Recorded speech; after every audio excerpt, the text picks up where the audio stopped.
Parthiban sir ஜென்ரலாக podium தான் prefer பண்ணுவார். வணக்கம், எல்லோருக்கும் வணக்கம்.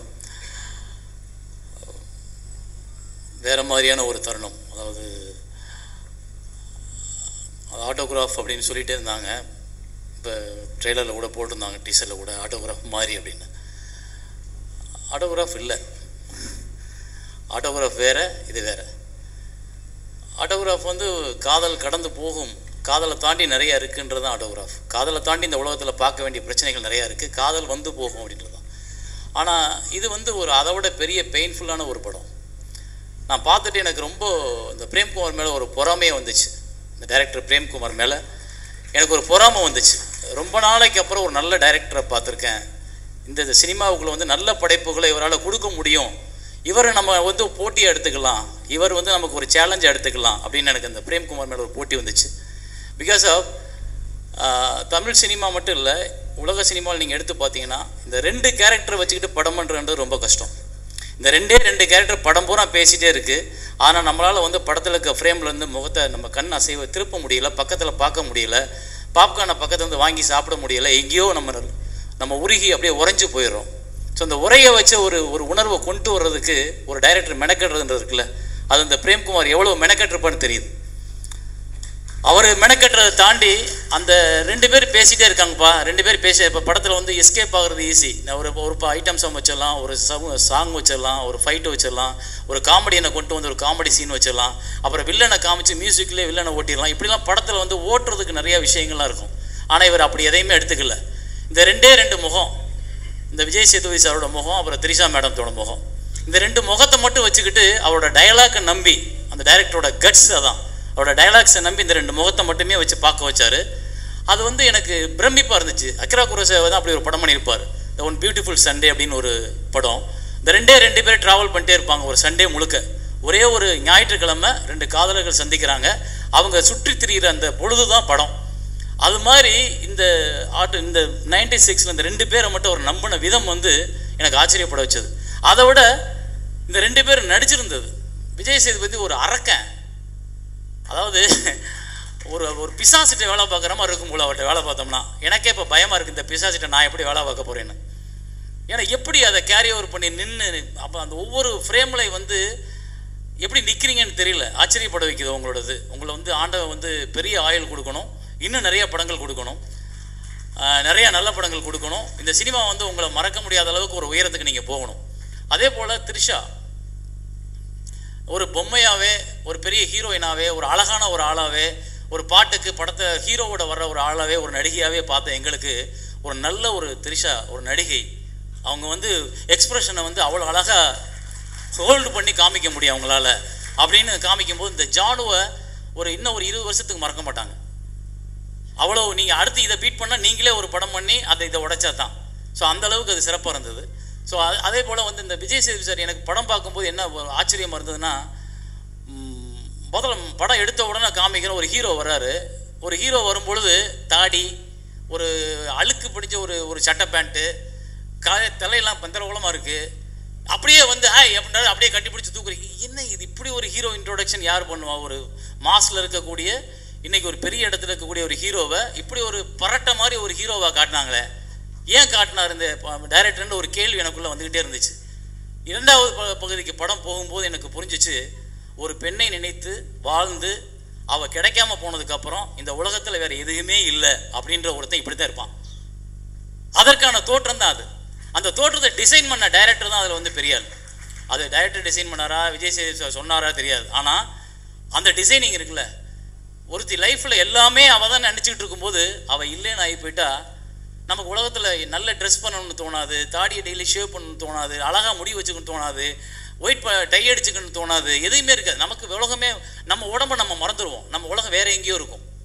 அதை அந்த கேரக்டரில் எடுத்த உடனே கொண்டு வந்துட்டு பின்னாடி காமிக்கும்போது மிரண்டுட்டோம். அதே மாதிரி அந்த சைல்ட்ஹுட் ஸ்டேஜில் நடித்த பசங்க, எம்எஸ் பாஸ்கர் சார் பையன், அந்த பொண்ணு பிரமாதமாக பண்ணியிருந்தாங்க. எல்லாருமே பியூட்டிஃபுல் ஒர்க். அதனால தான் இன்றைக்கி இந்த இடத்துல இந்த படத்தை பேசுகிறதுக்கான இடத்துல நம்மளும் நிற்கிறோம், எல்லோரும் கொண்டாடுறோம். தமிழ் சினிமா கொண்டாடுது, உலகம் முழுக்க கொண்டாடுவாங்க. ஸோ ஒரு நல்ல படைப்பு. இந்த படைப்பை தயாரித்தவங்களுக்கும் இந்த படைப்பை வெளியிட்ட மிஸ்டர் லலித்குமார், உண்மையிலே ஹாட்ஸ் ஆஃப் சார். ஒரு நல்ல படத்தை கரெக்டாக வாங்கி நீங்கள் திரையரங்கத்தை கொண்டு போகிறதுக்கு யோசிக்கிற தருணம் அது. என்னதான் நல்ல படைப்பு எடுத்து வச்சுருந்தாலும் அந்த படத்தை பார்த்து இது ஓடும் நம்பி மொத்தமாக வாங்கி வெளியிடுறதுக்கு ஆட்கள் இல்லை. இன்றைக்கி படம் எடுக்கிறது ஈஸியாக இருக்குது, படத்தை வெளியிடுறது கஷ்டமாக இருக்குது. எப்படா வருவாங்கன்னு காலையில் இட்லி கடையை வச்சுட்டு உட்காந்துருக்க மாதிரி உட்கார வேண்டியிருக்கு. இட்லி அவிஞ்சு ரெடியாக இருக்குது, வாங்குறதுக்கு ஆளை காணோம். அந்த இட்லியை நம்மளும் சாப்பிட முடியாது, எல்லா இட்லியும் அப்படியே வச்சுருக்கணும். அது மாதிரி இருக்குது. அதை நீங்கள் நம்பி இந்த படத்தை கொண்டு போனது, அந்த படத்தோட ஆரம்பத்தில் ரிலீஸ் ஆகும்போது உள்ள பிரச்சனைகள் தெரியும். அந்த பிரச்சனையெல்லாம் கடந்து அந்த படத்தை கொண்டு போனதுக்கு ஹாட்ஸ் ஆஃப் சார் உங்களுக்கு. ஸோ பிரேம்குமார், நீங்கள் அடுத்து உங்களோட படத்தை சீக்கிரமாக பண்ணுங்கள், எதிர்பார்க்குறோம். டிலே பண்ணாதீங்க. டிலே பண்ணிங்கன்னா உங்களை மாதிரி இன்னொரு பிரேம்குமார் வந்துடுவாங்க. ஸோ அதை பிரேம்குமார் ஹாட்ஸ் ஆஃப். நான் உங்களை ஹக் பண்ணணும், வர முடியுமா?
கடவுளை நம்பினோர் கைவிடப்படார், ஆனால் காதலை நம்பினோர் அந்த கடவுளை கூட கைவிட்டுட்டு இயற்கையோட சந்தோஷமாக வாழ்ந்துட்டு இருப்பாங்க. காதலிக்கிறதுக்கு வந்து காதலியோ காதலனோ தேவையில்லை, காதல் மட்டுமே போதுமானது. புரியும் நினைக்கிறேன். புரிஞ்சா இந்த இடத்துல கை தட்டணும். நான் எழுதியிருக்கேன், உருவம் தவிர்த்து உணரத் தொடங்கு, கடவுளோ காதலோ. காதலாக இருந்தாலும் சரி, கடவுளாக இருந்தாலும் சரி, உருவத்தை தவிர்த்துட்டு பார்த்தோம்னா அங்கே ஒரு பியூட்டிஃபுல்லான ஒரு விஷயம் இருக்கும்ட்டு. பொதுவாகவே நம்ம வந்து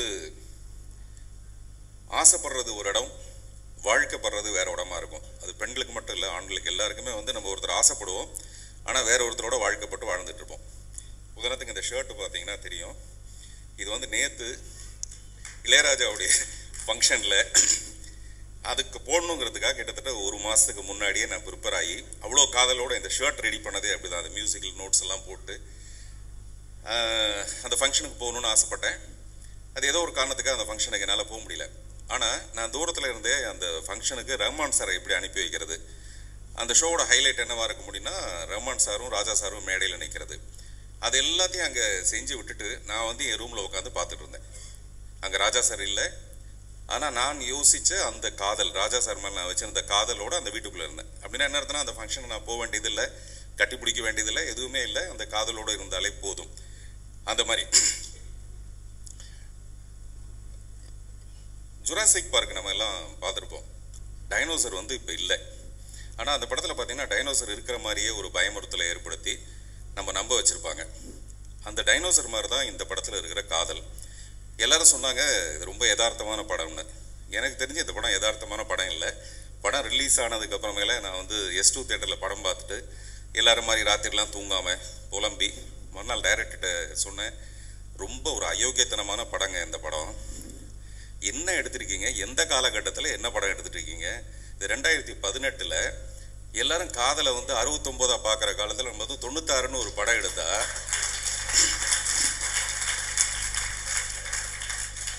என்ன இது இப்படி ஒரு அநியாயமான படம். ஆனால் இப்போ அழகில கூட பார்த்தீங்கன்னா அழகில வந்து அவங்க 2 பேரும் சேராமல் இருக்கிறதுக்கு ஒரு காரணம் ஒன்று உண்டு. இவனுக்கு கல்யாணம் ஆகிடுச்சு, குழந்தைங்க இருக்குது, அந்த பொண்ணு வந்து 2 பேரும் சேர்ந்தால் ரொம்ப அயோக்கியத்தனமாக இருக்கும். ஆனால் இந்த படத்தில் பார்த்தோம்னா அவங்க 2 பேரும் ஒரே ஒரு தடவை கட்டி பிடிச்சாங்கன்னா கூட அவ்வளோ சந்தோஷமாக இருக்கும் நமக்கு படம் பார்க்குறவங்களுக்கு.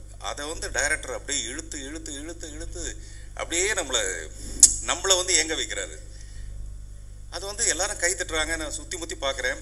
யமுனை ஆற்றிலேன்னு ஒரு பாட்டு, அந்த பாட்டு வந்து அந்த படத்தில் ஒரிஜினல் படத்தில் இருந்ததை விட இந்த படத்தில் பார்த்தோம்னா அவ்வளோ பியூட்டிஃபுல்லாக. நான் யோசிச்சுட்டே இருக்கேன் எங்கே வரப்போகுது அந்த பாட்டு அப்படின்னா, லைட் ஆஃப் பண்ணிவிட்டு திடீர்னு அங்கேருந்து ஒரு கேண்டிலோட அந்த கதாநாயகி நடந்து வருமா, அந்த பாட்டை பார்த்தோன்னே அப்படி நான் நிஜமாக போய் டைரக்டரோட காலை தொட்டு கும்பிட்டுலான்ற மாதிரி எனக்கு தோணுச்சு. உண்மையிலே அதுதான் என்னுடைய உண்மையான ஒரு உணர்வு. அதில் காதலிச்சவங்களுக்கு எல்லாருக்கும் தெரியும் அந்த உணர்வு எப்படிப்பட்டதுன்னு. எனக்கு கூட ஒரு காதல் இருந்திருக்கு. ஒரு காதலுங்கிறது போய் ஒரு காதல் இருந்திருக்கு. அந்த காதலியை வந்து நான் இப்போ கூட பார்க்க விரும்பலை. நாங்கள் 2 பேரும் பேசுறது கிடையாது, பல வருஷங்கள் ஆச்சு. பேசக்கூடாது. என்னைக்கா ஒரு நாளைக்கு அந்த பொண்ணு ஃபோன் பண்ணிடக்கூடாது. எனக்கு பண்ணிவிட்டு உங்களை எப்பாவது பார்க்க முடியுமான்னு எனக்கு கேட்டக்கூடாது. எப்போன்னா கடைசி வரைக்கும். அப்படி ஒரு காதல். இதில் யோசிச்சு பார்த்தோம்னா அங்கே பாடியே இல்லை, ஃபிசிக்கலாக எந்த விதமான. நான் இவ்வளோ தூரம் சொல்கிறேன், இந்த காலகட்டத்தில் அப்படிலாம் காதல்லாம் கிடையாது, காதலாக நம்ம மோசமாக பார்க்குறோன்ற நேரத்தில் கூட எனக்குள்ளே கூட அப்படி ஒரு காதல் இருக்குது. அப்படி எல்லாருக்குள்ளேயும் ஒரு தெய்வீகமான ஒரு காதல் ஒன்று இருக்கும். ஆனால் அதை வந்து சாத்தியப்படுத்துறது, ஒரு சினிமா மூலமாக சாத்தியப்படுத்துறதுங்க ரொம்ப ரொம்ப சிரமமான ஒரு விஷயம். இந்த படத்தில் வந்து விஜய் சேதுபதி நடிச்சிருந்தாலும் சரி, த்ரிஷா நடிச்சிருந்தாலும் சரி, ஃப்ரேம் பை ஃப்ரேம் பிரேம் மட்டும்தான். கரெக்டா? இது வந்து ஒரு டைரக்டருக்கே உண்டான ஒரு திமிரு. இது பொதுவாகவே நம்மள மாதிரி ஆளுங்கள்லாம் என்னென்னா படம் பார்க்க போகும்போது டைரக்டர்ஸ், நானோ இல்லை மிஸ்டர் சேரனோ யாராக இருந்தாலும் படம் பார்க்க போகும்போது ஒரு திமிரோடு தான் போவோம். இவன் என்னடா பெருசாக கிழிச்சிட போகிறான், அப்படின்னா பெருசாக கிழிச்சிட போகிறான் தாள் அப்படிங்கிற ஒரு திமுறோட பார்க்குறவனை தலையில் தட்டி உட்கார வச்சு அவனை கண் கலங்க வச்சு இது படம்டா அப்படின்னு சொல்ல வைக்கிறது இருக்குது பார்த்தீங்களா, அது வந்து ஒரு பெரிய சாதனை. நிஜமாவே நம்மலாம் வந்து அவ்வளோ சாதாரணமாக போகிறது இல்லை. அது எந்த பெரிய படமாக இருந்தாலும் சரி, இவர் என்ன பெருசாக, அதுவும் என்ன நானாவது பரவாயில்ல, சேரன்லாம் வந்து இன்னும் அந்த திமுறோட உச்சம் ஒரு பொய்ன்னு சொல்லுங்க பார்க்கலாம். அப்படிலாம் கிடையவே கிடையாது. நிஜமாக ஆட்டோகிராஃபை விட இவர் என்ன பெருசாக கிழிச்சிருக்க போறாரு அப்படின்னு சொல்றவரு இங்க வந்து மேடையில் பேசுறாரு பார்த்தீங்களா, அதுதான் அதுல இருக்க பெரிய விஷயம். என்னெல்லாம் ஆச்சரியம்னா இவங்க 2 பேர் காதலர்கள் பிரிஞ்சிருக்கிறது சேரலாமங்கிற வேற விஷயம். பின்னாடி தேவதர்ஷினி கூடவே ஓடி போய் ஏதா பண்ணிட போறாங்க பாத்துங்க ஜாக்கிரதையா பாத்துங்கன்றதெல்லாம் என்ன ரொம்ப அநியாயமா இருந்தது. எப்படா இந்த காலகட்டத்தில், ஆனா அதை ரசிக்க வைக்கிறாரு, கண்கலங்க வைக்கிறாரு. அது ரொம்ப பெரிய ஆச்சரியமான ஒரு விஷயமா இருந்தது, ரொம்ப சந்தோஷமா இருந்தது. ஸோ சி பிரேம்குமார் ஒரு கிளாசிக் பிரேம்குமார் அப்படிங்கிறது, இந்த சிக்கு வந்து அர்த்தம் அந்த கிளாசிக்ன்ற மாதிரி. மக்கள் செல்வன்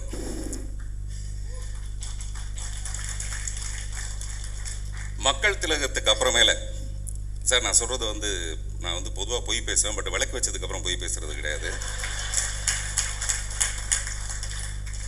மக்கள் திலகம் வந்து மக்கள்கிட்ட போய் பேசும்போது இல்லை, அப்படி ஒரு விதமான ஈர்ப்பு. அவர் வந்து சினிமா நடிகர், இன்னைக்கு வந்து பரபரப்பான சொல்லும்போது சொன்னார் கால் ஷீட் எவ்வளோ பெரிய விஷயம், அந்த மாதிரி நிறைய நடிகர்கள் இருந்திருக்காங்க.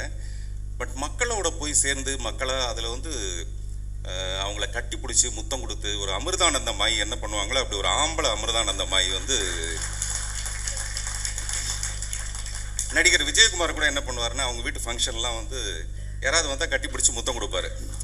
வயசானவங்கலாம் வருவாங்க, அவர் கட்டி பிடிச்சி முத்தம் கொடுப்பார். ஏன்னா பின்னாடி ஒரு பொண்ணு வந்துகிட்டு இருக்கு, அந்த பொண்ணை கட்டி பிடிக்கணும்னா அந்த பொண்ணை மட்டும் கட்டி பிடிச்சா தப்பா இருக்குமேன்னு சொல்லிட்டு இங்கிருந்தே ஆரம்பிப்பாரு.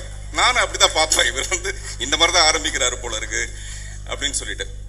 எனக்கு தெரிஞ்சு சினிமாவில் ஹீரோவாக நடிக்கிறவங்க ஒரு காலகட்டத்தில் மக்களை பற்றி சமூகத்தை பற்றி பேசுவாங்களே தவிர அவங்களுக்கு ஏதாவது நல்லது செய்யணும்னா ஒன்றுமே பிடுங்க மாட்டாங்க. பட் இவர் அப்படி இல்லை, இவர் நிறைய பிடுங்குறாரு. என்ன பிடுங்குறாருன்னா, சமீபத்தில் ஒரு கேரளாவுக்கு போயிருக்காரு, போய் யாருக்கோ உதவி செய்யறதுக்கு இவர் கொடுத்தது மட்டும் இல்லாமல் மற்றவங்க கையில் இருக்க பணத்தெல்லாம் பிடுங்குறாரு. இதை கொடு அதை கொடு அதை கொடு இதை கொடுன்னு அவ்வளோ பணத்தை பிடுங்கி அதாவது தான் மட்டும் நல்லது செய்யறதில்ல, நல்லது செய்யறத வந்து மற்றவங்களுக்கும் தூண்டி விடுற மாதிரி ஒரு விஷயம். இதை வந்து மக்கள் கலைஞர் ஜெய்சங்கர் நிறைய பண்ணியிருக்காரு.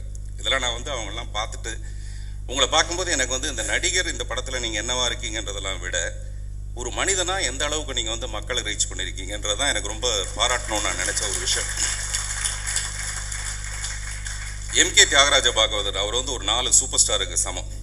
அவருக்கு வந்து அப்படி ஒரு பெண்கள் ஈர்ப்பு ஒன்று இருந்தது. பெண்களுக்கு வந்து ஒரு பயங்கர ஒரு ஆதர்சம் அந்த நடிகரை பார்த்தா. அந்த மாதிரி எனக்கு தெரிஞ்சு என்கேடிக்கு அப்புறமேல உங்களுக்கு தான் பெண்களுக்கு வந்து அவ்வளோ பெரிய ஒரு ஈர்ப்பு ஒன்று இருக்குது. அது வந்து எனக்கு ரொம்ப பொறாமையான, வருத்தமான, கஷ்டமான, ரொம்ப கவலைப்படுற ஒரு விஷயம். ஆனால் வேறு வழி இல்லை, அது அப்படி தான் இருக்குது. நேற்று கூட என் பையன் வந்து ராஜா சார் ஃபங்க்ஷனுக்கு போயிருக்கும்போது நீங்கள் பார்த்த ஒரு ஹாய்ன்னு சொன்னீங்களாம். அவருக்கு ஒரு பயங்கர சந்தோஷம். எனக்கு ஃபோன் பண்ணி ஃபங்க்ஷன் எப்படி இருந்ததுன்னு கேட்டேன். அவர் வந்து விஜய் சேதுபதி வந்து எனக்கு வந்து ஹாய் சொல்லிட்டு போனார். அதாவது லவ்வை ஸ்ப்ரெட் பண்ணுறது, எவ்வளோ சந்தோஷத்தை மற்றவங்களுக்கு ஸ்ப்ரெட் பண்ணுறதுங்கிறது நான் வந்து அவர்கிட்ட தான் தெரிஞ்சுக்க வேண்டிய ஒரு விஷயம். த்ரிஷாவை பற்றி என்ன சொல்லலாம் பாருங்க, நான் ஒன்றுமே சொல்ல கை தட்டுறாங்க. அப்போ நான் சொன்னால் என்ன அவங்க யோசிச்சு பாருங்க. சில படங்களுக்கு வேணா த்ரிஷா இல்லைன்னா நயன்தாரா, ஆனால் இந்த படத்துக்கு த்ரிஷா இல்லைன்னா த்ரிஷா மட்டும் தான். இந்த படத்தில் ஹீரோ காத்துட்டு இருக்க மாதிரி நம்மளும் காத்துக்கிட்டே இருக்கலாம், ரொம்ப வருஷமாக காத்துக்கிட்டே இருந்து த்ரிஷா வந்தால் எடுக்கலாம் இந்த படம். அவ்வளோ தூரம் அப்படி என்ன சொல்கிறது, அவ்வளோ ரொம்ப சூட்டபுளாக இருந்தது. அது நடிக்கிற மாதிரியே தெரியல. த்ரிஷா கிருஷ்ணனை கூட இவங்க ராமரா மாற்றிடுவாங்க போல இருக்கு, அப்படி ஒரு பவ்யம். ஸோ பொதுவாக சில பெண்களை பார்க்கும்போது ராமன்லாம் கூட கிருஷ்ணா மாறிடுவான். ஆனால் இதில் வந்து கிருஷ்ணனை வந்து ராமனா மாற்றுற அளவுக்கு ஒரு பாந்தமும் பவ்யமும். இந்த மாதிரி இடத்துல நான் கொஞ்சம் பொய் சொல்லுவேன், அந்த விளக்கு வச்சதுக்கப்புறம் கூட நான் பொய் சொல்லுவேன், தப்பாக எடுத்துக்காதீங்க. நான் முதல்ல அம்பாஸ்டர் பல்வாவில் ஒரு தடவை உங்களை பார்த்து அப்போ நடிக்கிறீங்களான்னு கேட்டேன், ஞாபகம் இருக்கா? அப்போ வந்து நடிக்க மாட்டேன்ட்டாங்க. நான் இந்த மாதிரி நிறைய பெண்களோட நடிகைகளுடைய வாழ்க்கையை நான் வந்து கெடுக்கலான்னு ட்ரை பண்ணி அதுலேருந்து தப்பிச்சு போனதில் ஒருத்தர் வந்து நயன்தாரா, இன்னொருத்தர் வந்து த்ரிஷா. நான் என் படத்துக்கு நடிக்க கூப்பிட்டா அவங்க வரல. அவங்க பயங்கர புத்திசாலிங்கிறது நமக்கு அதிலே தெரியும். அதே மாதிரி மிஸ்டர் லலித் இந்த படத்தை வந்து வெளியிட்டு ஒரு மிகப்பெரிய வெற்றி படமாக்கியிருக்காரு.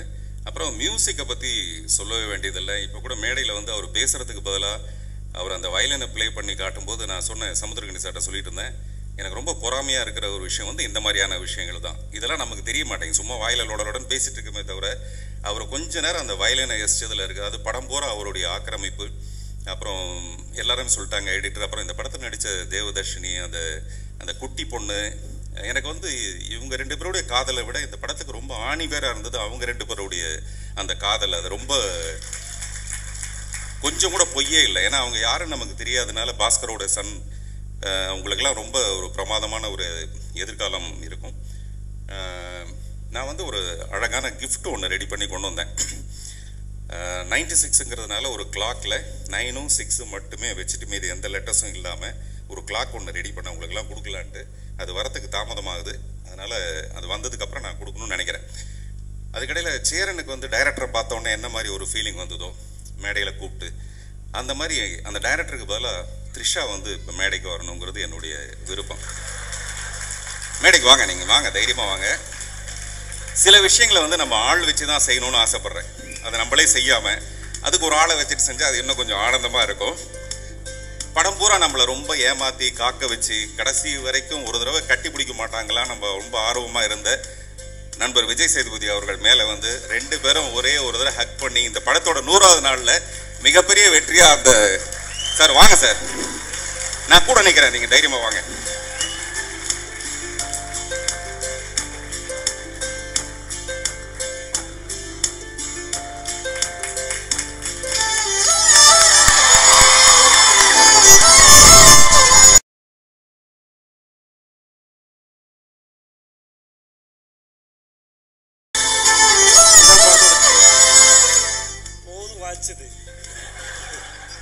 இதான் படத்தோட கிளைமேக்ஸ் பார்த்தீங்களா?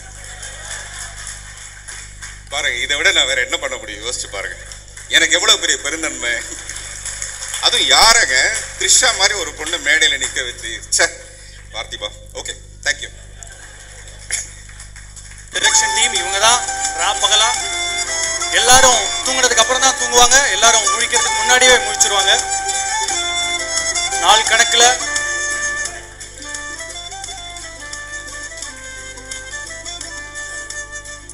நிறைய அசிஸ்டன்ட் டைரக்டர்ஸ்ல சேது நான் நடிக்கிற படத்துல நம்ம அசிஸ்டண்டா இருந்தா அப்படின்னா இவர் தான் தம்பி கோ டைரக்டர்னு சொல்லி பண்ணாரு. கோ டைரக்டர் பிருத்திவிராஜ் அவர்கள். அந்த அவர்களை மேடைக்கு அழைக்கிறோம்.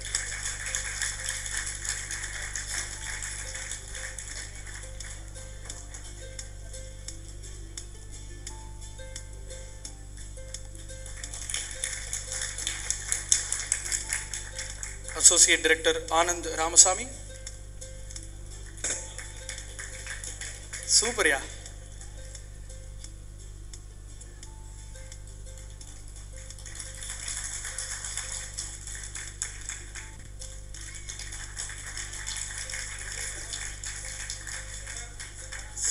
செனா குடி அர்த்தத்தை நாங்க நிகழ்ச்சிக்கு அப்புறம் பகிர்ந்துக்குவோம்.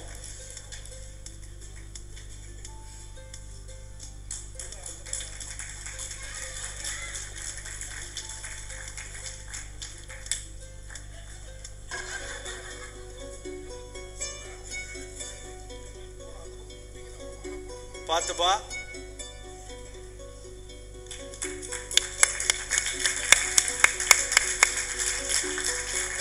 அதை கூட அழகா மிஸ் யூனிவர்ஸ் மாதிரி கிராஸா போட்டிருக்காங்க பாருங்க. அதுக்கெல்லாம் ஒரு எக்ஸ்பீரியன்ஸ் வேணும்யா.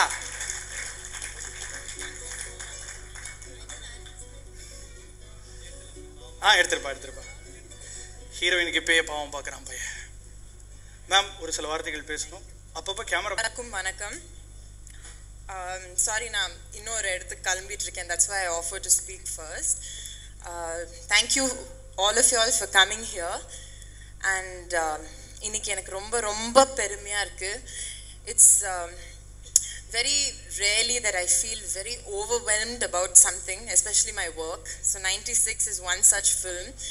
And எனக்கு என்ன இன்னைக்கு ரொம்ப சந்தோஷமா இருக்குன்னா, I think starting from Decemberலேருந்து அப்பப்போ I've been awarded for Best Actress for 96. ஆனால் எனக்கு ரொம்ப ஒரு மாதிரி இருந்தது because I could never share it with my team. And last time team meet கூட நான் வர முடியல, ஹைதராபாத்தில் ஷூட் பண்ணிட்டு இருந்தேன். So today it is with so much pride that I stand here with my 96 team. Thank you guys. It's so nice to see everybody at one go. And of course Janu Pati Solave Thevela. Thank you Prem. Thank you, Setuji. I can't imagine where a hero in that I imagine Panirkume Mudiyada. I can't imagine anybody else working with anybody else or anybody else's Ram. And you know, the entire team 96. 96 is one film. It is all about teamwork. And for all the wonderful press and the media who's come here today, I will never forget all of y'all calling me press show kapro. I think or 4-5 days munadi press show potanga, if I remember correctly. Your phone calls meant so much to me, and I hope to do more such films. Thank you, Govind, Chinmay, the entire team. Rombave sandoshama irukku. Today is one of my most special evenings. Thank you. Before you leave, class of 96.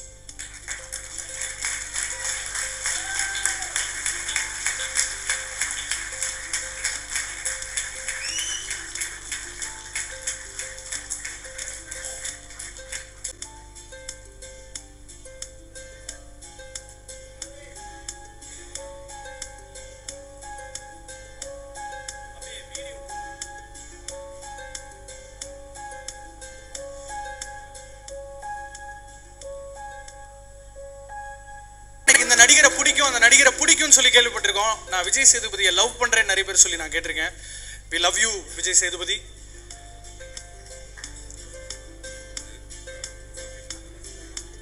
மிஞ்சி போச்சு, அந்த மாதிரி director நாங்கள் போடுறோம்.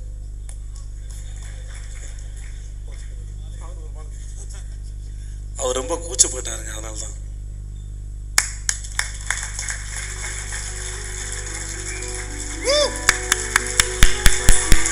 அதாவது எல்லா சினிமாட்டோகிராஃபர்ஸ்க்கும் இயக்குனர் ஆகணும்னு ஒரு ஆசை இருக்கும். ஆனால் அந்த ஆசையை முழுமையாக பயன்படுத்திக்கிறாங்களான்றது ஒரு மிகப்பெரிய கேள்விக்குறி. ஆனால் அதை டு தி ஃபுல்லஸ்ட் எக்ஸ்ப்ளாய்ட் பண்ண ஒரு அற்புதமான மனிதர். அவரோட லவ்வை சொல்றதுக்கே பல வருஷம் வெயிட் பண்ணாரு. ஃப்ரெண்டை வச்சு தான் தூது அனுப்பு. இந்த படத்தை தமிழகம் எங்கும் கொண்டு போய் சேர்த்த டிஸ்ட்ரிபியூட்டர் லலித் சார் அவர்களுக்கு நன்றி. ஒவ்வொரு முறையும் ஒரு நல்ல டிஸ்ட்ரிபியூட்டர் இண்டஸ்ட்ரிக்குள்ள வரும்பொழுது அவங்க படம் தயாரிக்கணும்னு ஆசைப்படுவாங்க. அந்த பொறுப்பை கூடிய கொஞ்சம் எங்களுக்கு வந்து அவுட் ஆஃப் கண்டென்ட் மாதிரி இருந்தது. எங்களுக்கு லவ்வுக்கு என்ன சம்பந்தம் தெரியல. ஆனால் காதலிக்க அதுக்கு முன்னாடி ஒன்று சொல்லணும். ஏன்னா சிறையிலேருந்து வெளிவந்த உடனே நான் பார்த்த முதல் படம் 96. என் தோழர்கள் எல்லாம் வந்து நம்ம போகணும், அந்த படத்துக்கு போகணும்னு சொன்னாங்க. அதுக்காக போன படம் அது. ஏன்னா செகண்ட் ஷோ போகிறது தான் வாய்ப்பு இருந்தது. செகண்ட் ஷோ போயிட்டு போனால் அடுத்த நாள் காலைல கோர்ட்டில் கையெழுத்து போடணும். அதுக்குள்ளே எந்திரிச்சு போக முடியுமா என்னன்றது தெரியல. ஏன்னா வேலைகள்லாம் நிறையா இருக்கும். அப்படிங்கிறப்ப அது சரி போவோம் சொல்லி போனோம். அது ஒரு அற்புதமான ஒரு படைப்பு. நிறைய பேர் அதை பற்றி பேசினாங்க, எனக்கு முன்னாடி பேசினவங்க. ஆனால் இந்த படத்தில் ஒரு இன்னும் சில விஷயங்களை சேர்த்து நான் அந்த சமயத்தில் சொல்லணும்னு நினைக்கிறேன். என்னென்னா வந்து காதலிக்கிறது அப்படிங்கிறது வந்து ஒரு அற்புதமான விஷயம். அது இன்றைக்கு நம்ம பல செய்திகளை வந்து பார்க்கும் பொழுது காதலித்த பெண்ணையே வந்து கொலை செய்கிறது, அவங்க முகத்தில் ஆசிட் வீசுறது, இப்படிங்கிற மாதிரியான பல தகவலை பார்த்துட்டு இருக்கோம். ஒரு காதலிச்ச பெண்ணை எப்படி நம்ம அப்படி வந்து பண்ண முடியும்? அப்போ எங்கே கோளாறு நமக்கு இருக்குது அப்படிங்கிறதான் முக்கியமான விஷயம். இப்படிப்பட்ட தகவலாக வந்து நம்மளுக்கு ஊடகத்தில் வரும் பொழுது 96 மாதிரியான ஒரு படம் என்பது வந்து எப்படி பெண்களை கொண்டாடுறது, எப்படி காதலை கொண்டாடுறது, எப்படி வந்து இயற்கை கொண்டாடுறது எல்லாம் சேர்த்து பேசிய ஒன்று இருக்கு. காதல்ங்கிறது ஏதோ தனி 2 மனிதர்களுக்குள்ள நடக்கிறது மட்டுமே இல்லை. காதல் என்பது ஒரு மனிதனுடைய சொல்ல உயிரிகளினுடைய அடிப்படை ஒரு குணாம்சம். அது உலகத்தை இயக்கிற குணாம்சம். அது நம்ம வந்து அதில் அந்த படத்தில் வரக்கூடிய அந்த வசனம் எல்லாரும் நம்ம எல்லாம் இன்னும் மறக்க முடியாத அந்த வசனம் வந்து நீ எங்கே இறக்கி விட்டியோ அங்கே நின்றுட்டு இருக்காது, எங்கே இறங்கணும் அங்கே நிற்கிறேன்னு சொல்லக்கூடிய அந்த வசனம். உண்மையை சொல்ல போனால் காதல் நம்ம வந்து அந்த காலத்தோடு பிணைத்து போட்டுருது. அந்த காலத்தை தாண்டி நம்ம வந்து நகர்றது இல்லை. அந்த காலத்தினுடைய இனிமை, அந்த காலத்தினுடைய ஒரு நேசத்தோடவே நம்ம நின்றுட்டு இருப்போம். நம்ம அதை தான் அந்த படத்தில் வந்து ரொம்ப அழகாக வந்து அதை காமிச்சிருக்கிறார். அது வந்து ஒரு கனவு பூர்வமான ஒரு கனவுல மட்டுமே இருக்கக்கூடிய ஒரு அற்புதமான கணங்களை கொண்ட ஒன்று. அது படத்தில் வந்து அந்த நிகழ்காலம் முழுவதும் ஒரு இரவில் நடக்கும், கடந்த காலம் முழுவதும் ஒரு பகலில் நடக்கக்கூடியதாக அதில் இருக்குது. அதில் அந்த மாதிரி ஒரு காதல் என்பது வந்து ஒரு அந்த பெண்ணோடையோ அல்ல அந்த ஆணோடையோ முடிஞ்சு போகிறது இல்லை. அதையும் தாண்டி வந்து அந்த அந்த அன்பு என்பது இயற்கையை நேசிக்கிற ஒன்று. அதான் அந்த படத்தில் அவர் முதல் பாடல்லே அது காமிச்சிருப்பார்னு நினைக்கிறேன் நான். என்னன்னா வந்து அந்த காதல் வந்து ஏதோ காதலிச்ச பெண்ணு கிடைக்கல, ஆண் கிடைக்கல அப்படின்னால் அங்கே வந்து ஒரு வெறுப்பாக மாறுறதெல்லாம் வன்மமாக மாறுவதெல்லாம் இல்லாமல் அவர் இயற்கை நேசிக்கக்கூடிய ஒரு பேரன்பு மிக்க ஒரு மனிதனாக மாறுறதை வந்து அந்த முதல் பாடலே காமிச்சிருக்கு. அப்படிப்பட்ட ஒரு ஒரு அற்புதமான ஒரு படைப்பாக இந்த படைப்பு இருக்குது. இதில் நடிகர்களை பற்றி சொல்லணும்னா எனக்கு அதிகமாக அதை பற்றி தெரியாது. ஆனாலும் நான் நேசிக்கக்கூடிய இந்த படைப்புலகத்தில் ஒரு மிக முக்கியமான படைப்புகளை கொடுத்து கொண்டிருக்கக்கூடிய இந்த தருணத்தில் நான் இப்பொழுது பார்த்து ரசிக்கக்கூடிய நடிகர் விஜய் சேதுபதி அவர்கள். விகடனில் வந்து ஒரு பேட்டி எடுத்தும் பொழுது அரசியலை பற்றி கேள்விகளாக வந்துட்டு இருந்து திடீர்னு ஒரு கேள்வியை போட்டாங்க, உங்களுக்கு பிடிச்ச நடிகர் யாருன்னு கேட்டாங்க. அப்போ என்னை யோசிக்காமல் சொன்னது விஜய் சேதுபதி அவர்களை தான் சொன்னேன் நான். அதில் காரணம் வந்து என்னன்னா வந்து அது இன்றைக்கு சமகால இளைஞர்களை பற்றியான ஒரு பிரதிபலிப்பாக அவர் இருக்கிறார். திரைப்படத்தில் நாம் எல்லாம் ஏன் விஜய் சேதுபதியை ரசிக்கிறோம் அப்படின்னா வந்து இன்றைக்கு நாமளாம் இப்படி தான் இருந்திருக்கிறோம். நம்மை போன்றவே ஒருத்தரை வந்து பிம்பமாக வந்து திரையில பார்க்க முடிகிறது. இன்றைக்கு இருக்கக்கூடிய சமகால இளைஞன் என்னையெல்லாம் சந்திக்கிறானோ, என்ன பிரச்சனையெல்லாம் சந்திக்கிறானோ, எதையெல்லாம் எதிர்கொள்கிறானோ, எதையெல்லாம் கடந்து வரணும்னு விரும்புகிறானோ, எதெல்லாம் அவனுக்கு கனவுகளாக இருக்கிறதோ, எதெல்லாம் அவன் மேனரிசமா இருக்குதோ, அதெல்லாம் அவருடைய படத்துல நீங்க வந்து அவராகவே பார்க்க முடியும். அப்படிப்பட்ட ஒரு ஒரு படைப்பை வந்து படைப்பாளியை, அப்படிப்பட்ட ஒரு கலைஞனை வந்து நான் இந்த தருணத்தில் மிக முக்கியமான ஒன்றாக நான் பார்க்கிறேன். என்றால் வந்து இங்க இருக்கக்கூடிய திரைப்படத்தில் இருக்கக்கூடிய ஹீரோஸா வர்றவங்க எல்லாமே ஒரு சூப்பர் ஹியூமனாவே இருக்கிறாங்க. அதீதமான ஒரு நம்மளால் கற்பனைக்கு பார்க்க முடியாத வேற ஒரு மனிதர்களாகவே இருக்கிறாங்க. ஆனா அவர் தான் நம்மள மாதிரி ஒரு மனுஷனா இருக்கிறார் அந்த படத்துல. அதான் வந்து அவர் வந்து ஒரு எல்லாராலும் நேசிக்கக்கூடிய ஒரு கலைஞனாக இன்று நம் முன் இருக்கக்கூடியது. தமிழ்நாட்டில் வந்து ஒரு நெருக்கடியான ஒரு சூழலில் இளைஞர்கள் சந்திக்கக்கூடிய ஒரு மோசமான காலகட்டத்தில் வந்து அதை அனைத்தையுமே பிரதிபலிக்கக்கூடிய கலைஞனாக, அதை மக்களிடத்தில் இன்னும் கொண்டு போய் சேர்க்கக்கூடிய ஒரு அற்புதமான கலைஞனாக அவர் நமக்கு கிடைத்தது என்பது நமக்கு ஒரு மிகவும் நம்ம வந்து என்ன சொல்றது, கொடுத்து வச்ச ஒரு விஷயமா தான் பார்க்க முடியும். அதனால அப்படிப்பட்ட ஒரு கலைஞனை வந்து பார்க்க முடியறதில்லை. அதே போல அதுல த்ரிஷா வந்து ரொம்ப அற்புதமா நடிச்சிருந்தாங்க. அப்படிப்பட்ட ஒரு அற்புதமான நடிப்பை வந்து அவர் வெளிப்படுத்தி இருந்தாங்க. இது ஆக ஒரு ஒட்டுமொத்தமா வந்து இது இந்த படைப்பு என்பது ஒரு மிக அற்புதமான ஒரு படைப்பாக இன்னைக்கு வெளிவந்திருக்கிறது. பிரேம்குமாரோடைய அந்த படைப்புக்கு நான் எனது வாழ்த்துக்களை தெரிவித்து கடமைப்பட்டிருக்கின்றேன். அதே போல வந்து என்னுடைய ஒரு விஷயம் சொல்லலாம். அது என்னன்னா, அந்த அறிவுமதி அவர் எழுதியிருக்க கவிதை நினைக்கிறேன், அது மறந்து ரொம்ப காலத்துக்கு முன்னாடி படிச்சது. இரும்பு பிசினாய் நீளும் நான் நிற்க நீ செல்லும் ரயில் அப்படின்னு எழுதியிருப்பார். இரும்பு பிசினாய் நீளும் நான் நிற்க நீ செல்லும் ரயில். அது போல ஒரு இந்த படம் முழுவதுமே நம்முடைய கடந்த காலத்தை தான் கொண்டு போய் நிற்குது. படம் பார்க்க ஆரம்பிச்சதுக்கு அப்புறமே வந்து நம்ம வந்து அதில் இருக்கக்கூடிய நடிகரையோ நம்ம வந்து மற்றவங்களையோ நம்ம பார்க்கல. நம்முடைய கடந்த காலத்துக்குள்ள போய் நம்ம போயிடுறோம். எல்லாருக்கும் வந்து ஜானுவோ ராமோ வாழ்க்கையில் இருந்திருக்கிறாங்க. நம்ம எல்லோரும் ஜானாவும் இருந்திருக்கிறோம், ஜானுவாவும் இருந்திருக்கிறோம், அல்லது ராமாவும் இருந்திருக்கின்றோம். ஆக படத்தை பார்க்கும்போது அதுக்குள்ளதான் நம்ம எல்லாருமே உள்ள போறோம். நம்முடைய கடந்த காலத்துக்குள்ள போறோம். நின்று போன அந்த கடிகாரத்தினுடைய அந்த நேரத்திற்குள்ள நம்ம போய் சேர்ந்துக்கிறோம். என்னோட நெருங்கிய நண்பன் அவன் இப்ப இல்லை, அவன் எழுதின ஒரு கவிதை இன்றைக்கும் என்னால் ஒரு 25 வருடம் கழிச்சு நான் நினைச்சு பார்க்கக்கூடிய அந்த கவிதை வந்து, மல்லிகையின் வாசம் மழையின் நேசம் எதுவும் அதுவாக இல்லை, எல்லாம் அவளின் நினைவுகளாக இருக்கின்றன எழுதியிருந்தான். அவன் காதலை நினைச்சு எழுதினது. அதாவது இது மழை நம்மளுக்கு பிடிக்கும், இந்த மல்லிகைப்பூ எல்லாம் பிடிக்கும், ஆனால் இது எதுவுமே வந்து அதுவா இல்லை, எல்லாமே உன்னோட ஞாபகமா இருக்குது என்பதை போலதான் இந்த படம் என்பது நம்மை கடந்த காலத்துக்கு கொண்டு போய் நிறுத்தியிருக்கிறது. இதுல இன்னொரு அற்புதமான விஷயம் என்னன்னா, அந்த கடந்த காலத்துக்குள்ள செல்போன் கிடையாது, இன்டர்நெட் கிடையாது, நினைச்ச நேரத்துக்கு பேசக்கூடிய இந்த தகவல் தொழில்நுட்பம் இல்லாத காலம் என்பது ரொம்ப அற்புதமாகவே இருந்திருக்கு. நம்மளால ஒருத்தர்கிட்ட நம்ம பிடிச்ச ஒருத்தர்கிட்ட போய் நேரம் நின்று பேசி சொல்ல முடியல, அந்த உணர்வுகளை நம்மளால் கடத்த முடியாத அந்த கடந்த காலம் என்பது நம்மளுக்கு அற்புதமா இருக்கு. இன்னைக்கு நினைச்ச நேரத்தில் ஒருத்தர் பேசிடுறோம், நினைச்ச நேரத்தில் நம்ம பிடிச்சதும் சொல்லிடுறோம், பிடிக்கலங்கிறதையும் சொல்லிட முடியுது. எல்லாமே சாத்தியமா இருக்கக்கூடிய இந்த காலம்ங்கிறது நமக்கு உண்மையாலுமே வந்து வேற இருக்கும் பொழுது 96 என்கின்ற அந்த கடந்த காலத்திற்கு மொபைல் போனே இல்லாத அந்த காலத்திற்கு நம்ம கொண்டு போய் சேர்த்த அந்த படைப்பு என்பது ரொம்ப அற்புதமா இருக்கு. அதுல இசை மிக பலம் வாய்ந்த ஒரு பங்கை வந்து வகித்திருக்கிறது. நீங்க 98ல வந்து அந்த டைட்டானிக் படம்ங்கிற அந்த காலத்துல அந்த சமயத்துல 20 வருடத்துக்கு முன்பு கொண்டாடப்பட்ட படம். அதுல செலிண்டியானுடைய அந்த இசை அந்த குரல் என்பது இன்னும் அந்த டைட்டானிக் படத்தோட அந்த தீம் மியூசிக்கை கேட்டோம்னா இன்னும் அந்த காலத்துக்கு தான் நம்ம போய் நிக்கிறோம். அந்த காதலை தான் நினைச்சு பார்க்கிறோம். அதுல வந்து கடைசியில் அந்த படத்துல கடைசியா வரக்கூடிய எல்லாம் முடிஞ்சு போனதுக்கு அப்புறம் நம்ம எதை விரும்புறோம் அப்படிங்கிறத வந்து அதுல காமிப்பாங்க. அதுல மறுபடியும் 2 பேருமே சேரக்கூடிய அந்த காட்சி என்பது நம்ம விரும்பக்கூடிய ஒன்று. அப்படிப்பட்ட ஒரு இசை என்பது அந்த ஒட்டுமொத்த படத்தினுடைய உணர்வையும் வெளிப்படுத்தக்கூடிய விதமாக விதமாக இந்த படத்துலையும் அவர் வந்து இசையமைப்பாளர் ரொம்ப அற்புதமாக அதை வந்து நம்ம கொடுத்துருக்குறாங்க. இது போன்ற அந்த இசை கேட்டவுடனே அந்த அந்த உணர்வை வெளிப்படுத்துகின்ற பல இடங்களை நம்ம பார்க்க முடியும்.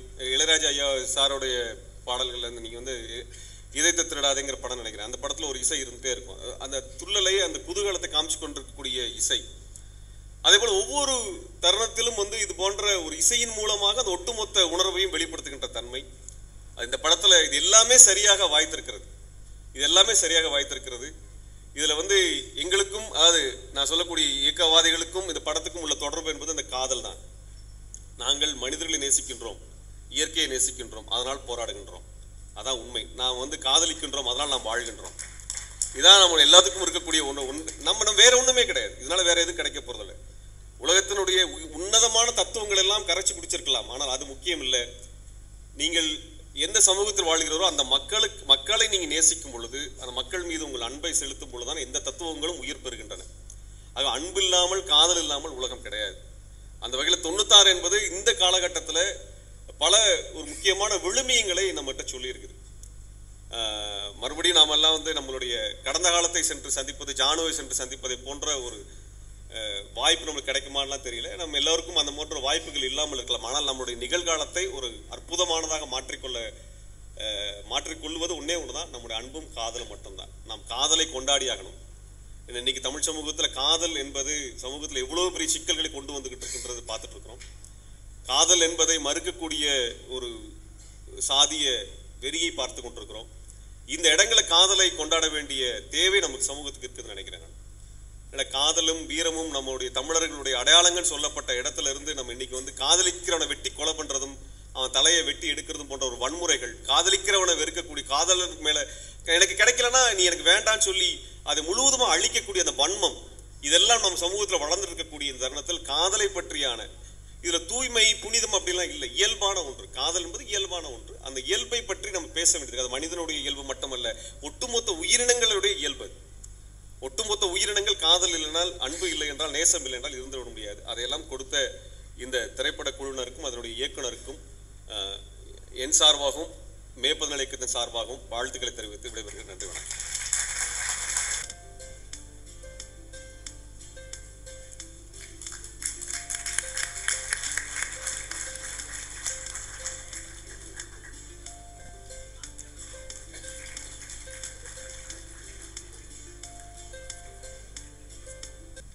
அனைவருக்கும் வணக்கம். பிரேம் 96 பிரேம் தான் பேச வேண்டியது இருக்குது. நான் பிரேம் வந்து ரொம்ப மென்மையானவர். அவர் டைரக்ட் பண்ணணும் அப்படின்னு நினைக்கும்போது எனக்கு கொஞ்சம் இதுவாக தான் இருந்துச்சு, எப்படி அதை ஹேண்டில் பண்ணுவார். ஏன்னா அவரோட ஒளிப்பதிவுமே ரொம்ப மென்மையாக இருக்குது. எனக்கு பிரேம் வந்து எப்போ தெரியும்னா, வெண்ணிலா கபடிக்குள்ள வந்து திருவிழா செட்டப்பில் பேட்ச் ஒர்க்குக்கு முதல்ல வந்தார். லக்ஷ்மணோட ஃப்ரெண்ட் அவர். அப்போ இருந்தே எனக்கு நல்லா தெரியும். அப்புறம் சேதுவும் நிறைய சொல்லியிருக்காரு, வர்ணம் படம் பற்றி, அந்த அனுபவம் பற்றி நிறைய பிரேம் சொல்லியிருக்காரு. இப்படி ஒரு பிரேமால மட்டும்தான் இப்படி ஒரு மென்மையான ஒரு அக உலகத்தை பிரதிபலிக்க முடியும்னு நம்புகிறேன். ஏன்னா அவரோட குணமாக இருக்குது. இந்த மாதிரி ஒரு காலகட்டத்தில் தமிழ் சினிமா வந்து முழுக்க வணிக சூதாட்டமாக இருக்கிற ஒரு காலகட்டத்தில் இந்த மாதிரி படத்தை 100ஆவது நாள் மக்களை பார்க்க வச்சு இது ஒரு மைல்கல்லாக மாற்றிய பிரேம்குமாருக்கு முதலில் நன்றி தெரிவித்துக் கொள்கிறேன். பார்வையாளர்களுக்கு அதை விட முக்கியமாக நன்றி தெரிவித்துக் கொள்கிறேன். மற்றபடி இதில் நடித்தவங்கெல்லாம் யாருமே சொல்ல தேவை, ரொம்ப ரொம்ப நல்லா. அதில் அதை பர்டிகுலராக இந்த இளம் வயது ஜானு ராம் 2 பேரும் ரொம்ப பண்ணியிருந்தாங்க. அப்புறம் சேது நடிப்பை பற்றி நம்ம சொல்ல தேவை. ஆனால் இந்த படத்தில் பல நுட்பங்கள் இருந்துச்சு. சேதுக்கிட்ட ரொம்ப நல்லா இருந்துச்சு. அந்த சின்ன நுவான்சஸ்லாம் ரொம்ப நல்லா இருந்தது. முக்கியமாக இந்த நேரத்தில் இந்த மாதிரி படத்தை 100 நாள் ஓட வைத்த பார்வையாளர்களுக்கு, ஒரு ஆரோக்கியமான சினிமாவை தந்த பார்வையாளர்களுக்கு நன்றி தெரிவித்துள்ளேன். நன்றி.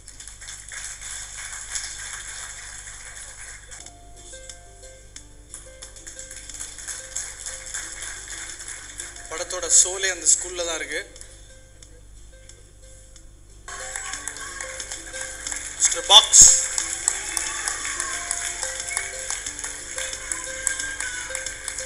அவரோட கண்ணு தனியா நடிக்கும், அதுக்கப்புறம் அவர் நடிப்பார்.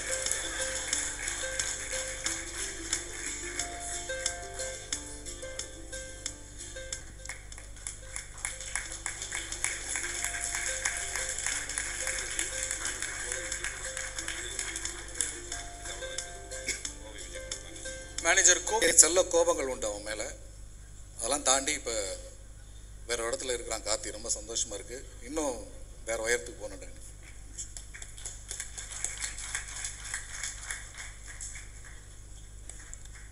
அடுத்து யாருன்னு சொன்னீங்க சார்? பிருத்திவி என்கிட்ட பிரிச்சிடாதீங்க.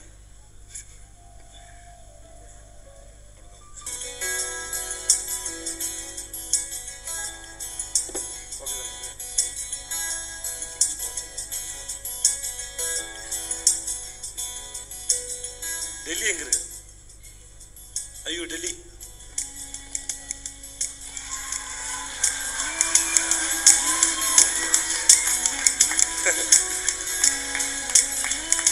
இவர் வந்து சி பிரேம்கா அவரோட ஃப்ரெண்டு, அதனால தான் இவ்வளோ மாஸ், வேற ஒன்றும் இல்லை. ஒரு டைரக்டர் ஃப்ரெண்டுக்குன்னு சொன்னதுக்கே இவ்வளோ மாஸ்னா டைரக்டர் ஹலோ உங்களை தான் பாராட்டுறேன். அப்போ நான் யோசிச்சு பாருங்க நிஜமாக எவ்வளோ மாசாக இருப்பாருன்னு. சரி, இவர் யாருன்னு கடைசியாக சொல்கிறேன். முதல்ல இங்கே வந்தவங்க எல்லாருக்குமே மிக மிக நன்றி, மிக்க நன்றி. நான் திருமோகன் காந்தி சாரை எதிர்பார்க்கவே இல்லை. ரொம்ப நன்றி சார் வந்ததுக்கு. உங்களுக்குமே சங்கடம் கொடுத்துருந்தா மன்னிச்சுக்கோங்க. நான் இங்கே வந்து நீங்கள் காதலை எடுத்து பேச வேண்டிய ஒரு கட்டாயத்தை வேறு நாங்கள் கொடுத்துட்டோம். பட் இருந்தாலுமே ரொம்ப நன்றி. உங்கள் சிந்தனையின் மிகப்பெரிய ரசிகன் நான். உங்கள் சிந்தனை ரொம்ப முக்கியம். உங்கள் அக்கறை ஒரு சகோதரனை போல் இருக்குது. எங்கள் மேலே வச்சுருக்க அக்கறை வந்து அது இன்னும் பரவணும்னு ஆசைப்பட்றேன். வெறும் படித்த புரிந்த ரொம்ப சின்சியரான வட்டத்தை தாண்டி உங்கள் பேச்சு இன்னும் கொஞ்சம் கமர்ஷியலாக இருக்கணுங்கிறது என்னோடய வேண்டுகோள். அது போய் சேரணும். ஏன்னா இது நீங்கள் என்ன ஆனாலும் என்னை தப்பாக நினைக்க மாட்டேங்கிற நம்பிக்கையில் நான் அதை பேசுகிறேன். எல்லா நல்ல விஷயமும் போய் சேரணும். அது போய் சேர்ற மாதிரியும் பேசணும் எதிர்பார்க்கறது நானும் ஒரு முக்கியமான ஆள். அது ரொம்ப முக்கியமான நான் பார்க்குறேன். அதனால் நீங்கள் இன்னும் கொஞ்சம் நீங்கள் நான் உங்கள்கிட்ட தான் பேசினா மன்னிச்சுக்கோங்க. பட் ஆனால் ஒரு ரசிகனா என்னோடய வேண்டுகோள் அதுவும் தேவைப்படும் நினைக்கிறேன். ஸோ இங்கே வந்ததுக்கு மிகப்பெரிய நன்றி சார். நான் எதிர்பார்க்கல, பெரிய சர்ப்ரைஸ். பிரேம் சாருக்கு நன்றி சார். அந்த பார்த்து சார் சட்ட மேட்ரு பாதியில் விட்டீங்க. ஆமாம், ராஜா சாருக்கு அதாவது ஒருத்தர் நினச்சிட்டு இன்னொருத்தரோட வாழ்ந்துட்டு இருக்க மாதிரி ராஜா சாரோட இதுக்கு தச்சது இங்கே வந்துடுச்சு. அந்த மேட்டரை கம்ப்ளீட் பண்ணாமல் விட்டீங்க. பட் ஆனாலுமே சார் நீங்கள் நடுவில் திருஷா பார்த்தீங்கன்னா வீக்காக இருக்கீங்கன்னு அர்த்தம். நான்லாம் வந்ததுலேருந்து திருஷா தான் பார்த்தீங்க.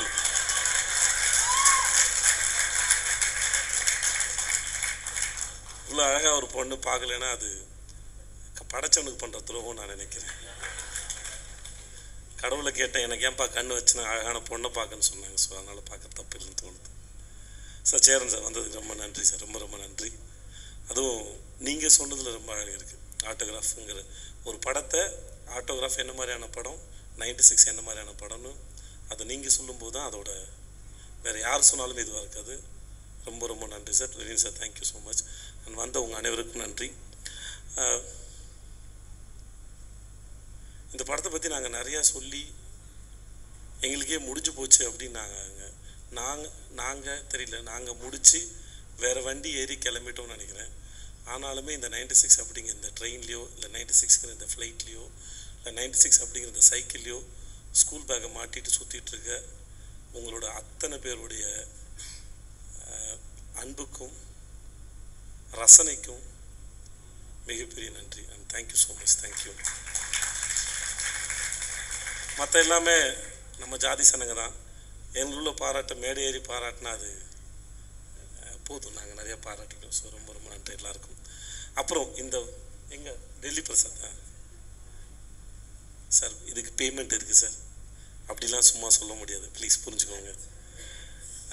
இது 7th என்னது 7 ஸ்க்ரீன் ஸ்டுடியோஸோட அடுத்த ப்ராஜெக்டில் நான் நடிக்க டெல்லி பிரசாத் இயக்கத்தில்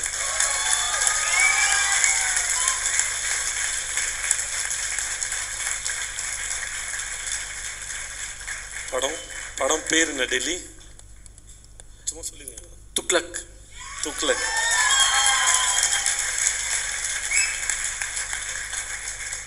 டெல்லி பிரசாத் யாருன்னா பாலாஜி தண்டிதரன், அந்த டீமோட ரொம்ப நெருங்கிய நண்பர். பிரேம் சாரும் சரி. டெல்லி பற்றி ஒன்று சொல்லலாம். இந்த ஆளை கட்டி பிடிச்சிட்டு இருட்டில் பாலுங்கிணத்துலேயே குதிக்கலாம், அவ்வளோ நம்பிக்கையான மனுஷன். மணவாடு எனக்கு டெல்லி ஒரு 8 வருஷமாக தெரியும் நினைக்கிறேன். 8 வருஷமாக தெரியும், 2011 தெரியும்.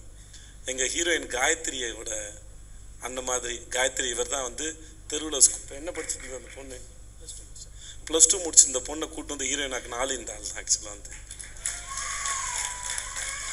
ஸோ அந்த அதிகமாக உங்களுக்கு ஒரு பொண்ணோட சத்தம் உங்களுக்கு கேட்குதா? ரொம்ப மாடர்னாக ஒருத்தங்க வந்து டிரான்ஸ்லேட் பண்ணாங்க தெரியுமா, அவங்க சத்தம் தான் அது. வெரி ஸ்வீட் அவங்க. அண்ட் தென் ஸோ இந்த படத்தை இங்கே அனௌன்ஸ் பண்ணுற ரொம்ப சந்தோஷம். அண்ட் வாழ்த்துக்கள் டெல்லிக்காரும். ரொம்ப நன்றி, ரொம்ப நன்றி. எல்லாருக்கும் பசிக்குது. அடுத்து யார் பேசினாலும் சீக்கிரம் பட்டு பேசி முடிச்சிருங்க, பசிக்குது சீக்கிரம்.